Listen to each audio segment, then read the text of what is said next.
साथियों, ये मॉनसून सत्र एक विजयोत्सव है। पूरी दुनिया ने भारत की सैन्य शक्ति का, भारत के सैन्य के सामर्थ्य का रूप देखा है।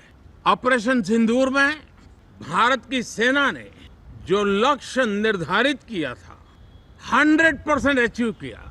आतंकियों के आकाओं के घर में जाकर के 22 मिनट के भीतर भीतर ऑपरेशन सिंदूर के तहत उसको जमींदोज कर दिया गया। और मैंने बिहार की एक कार्यक्रम में इसकी घोषणा की थी, जो हमारी सैन्य शक्ति ने बहुत ही कम समय में सिद्ध करके दिखा दिया। और इसमें मेड इन इंडिया सैन्य शक्ति का ये नया स्वरूप, इस पर भी दुनिया बहुत आकर्षित हुई है। इन दिनों विश्व के जिन जिन लोगों से मिलना होता है तो भारत के इस मेड इन इंडिया जो औजार तैयार हो रहे हैं, उसके प्रति दुनिया का आकर्षण बढ़ रहा है। मुझे विश्वास है कि जब सदन इस विजयोत्सव को एक स्वर में विजय के भाव से इस सत्र के दरमियान उन ओजस्वी तेजस्वी भावनाओं को प्रकट करेगा,